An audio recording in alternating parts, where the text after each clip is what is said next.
Welcome, everybody. Chris Mindfulness with the purpose of dissolving the ego for all of humanity. And today, I want to talk about relationships in the service of the ego versus the service of the soul.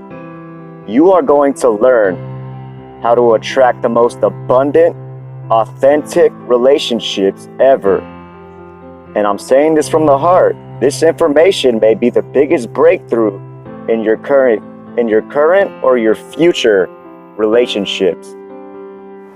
Understanding relationships in the service of the ego versus the service of the soul. This is the difference between looking for love versus giving love. I'll give you both rundowns on how the ego identifies with relationships versus how the soul identifies with relationships. So first things first, I want to talk about the ego and how it views its relationships. What the ego is. What is the ego? The ego, it's a survival mechanism. It's a collection of all your thoughts, your feelings, emotions, beliefs, perceptions, all which you have identified with your whole life. Us humans, we have mistaken who we truly are with the programs which have been created by the ego.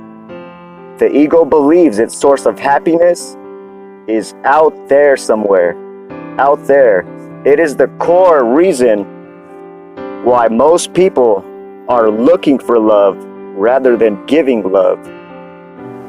The ego is the reason for all your attachments, all your needs, your desires, such as material possessions, such as status symbols, relationships. It's the part of you that wants the money, the cars, approval seeking, wanting validation from others. It's I want this, I want that, I need this, I need that. It's the part of yourself that can never be satisfied. Trying to satisfy the ego is like trying to build a pyramid on quicksand. The ego is always seeking happiness outside of oneself. This is the collective program which has been running our planet. It seeks love rather than gives it. The ego in the service of relationships, let's look at this. If you believe that you'll be happy once you get into a relationship, once you get a boyfriend or a girlfriend, once you finally meet the love of your life, once you get married, then you are in the service of the ego. You believe your happiness exists outside of yourself. There's an empty void which you're looking to fill. And even if you're already in a relationship, ask yourself this question, like, do you rely to the other person as your source of happiness or for fulfillment? If your boyfriend or girlfriend doesn't call you right away or doesn't compliment you on your new shoes or your dress, do you get upset? Do you feel resentful? Do you get upset when they cancel dates, doesn't show up on time? Do you get upset when he or she calls you at 6:15 when they were supposed to call you at 6 o'clock? If you start blaming, complaining, or arguing with the lover when they don't fulfill your needs, then you are in the service of the ego. Subconsciously, what it's saying is, I'm not happy with my own life, therefore you need to make me happy. You need to complete me. Because I don't feel complete myself, therefore I am dependent on you to make me feel complete. Or else I'm just going to project all my blame and resentments on you. This is all service of the ego. I can almost guarantee you that one of the biggest reasons why most marriages end in divorce is because the relationships are in the service of the ego. We say, once I finally get in a relationship, or once I finally get married, I can finally be happy.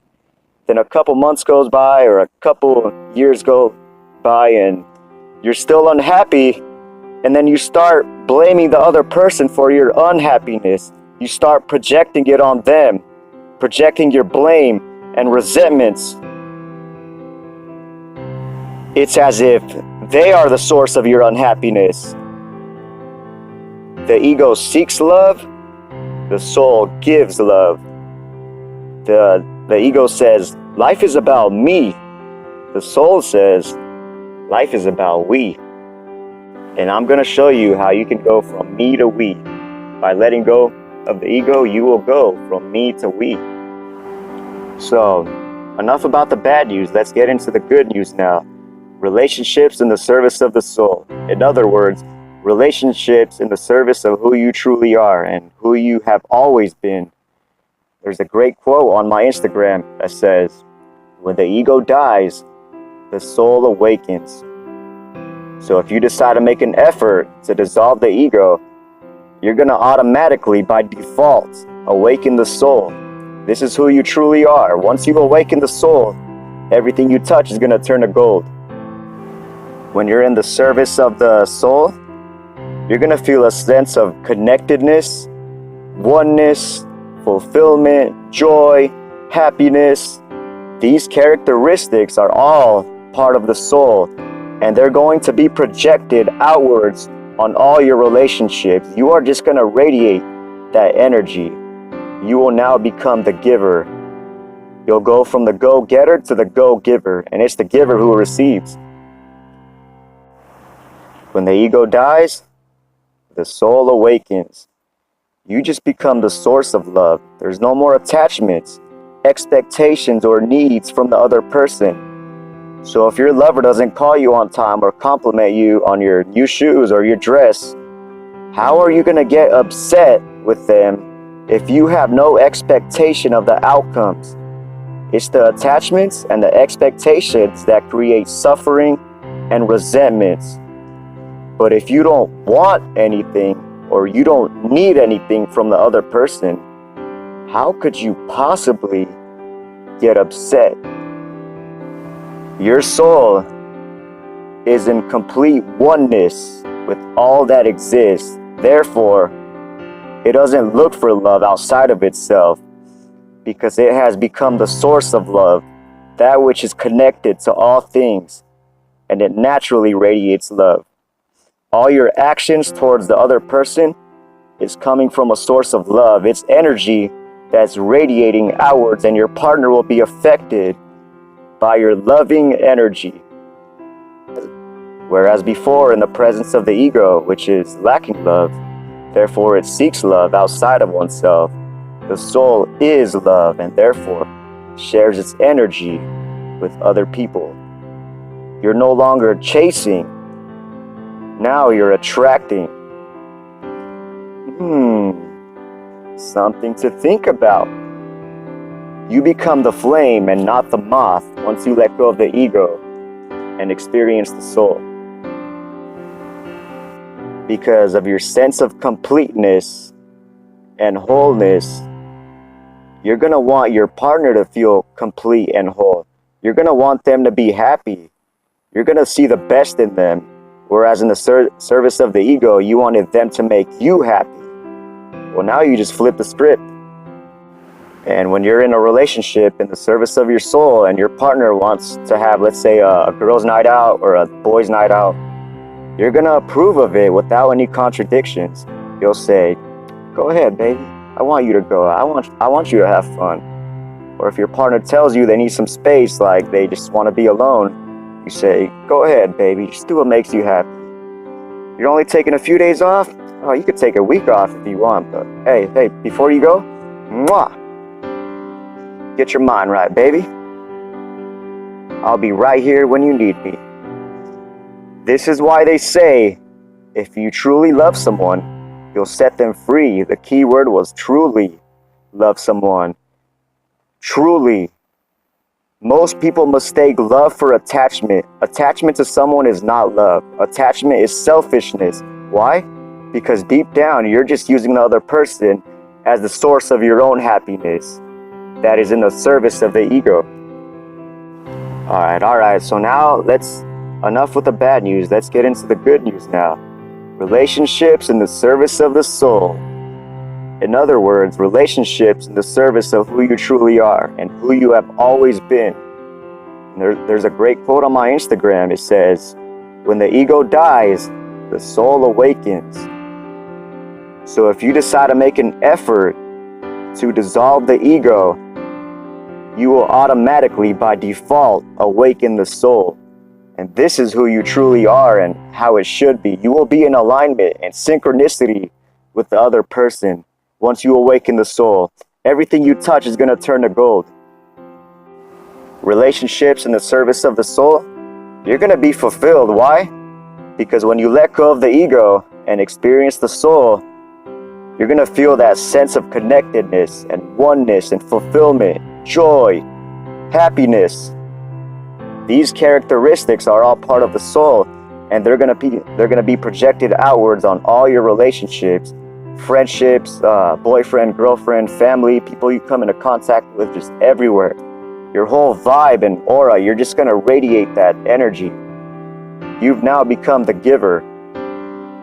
When your ego dies, your soul awakens. You just become the source of love. There's no more attachments, no more expectations or needs from the other person. So if your lover doesn't call you on time or compliment you on your new shoes or your new dress, how are you going to get upset at them if you have no expectation of the outcome? It's the attachments and the expectations that create suffering and resentments. But if you don't want anything or you don't need anything from the other person, then how could you possibly get upset? Your soul is in complete oneness with all that is. Therefore, it doesn't have to look for love outside of itself because it has become the source of love.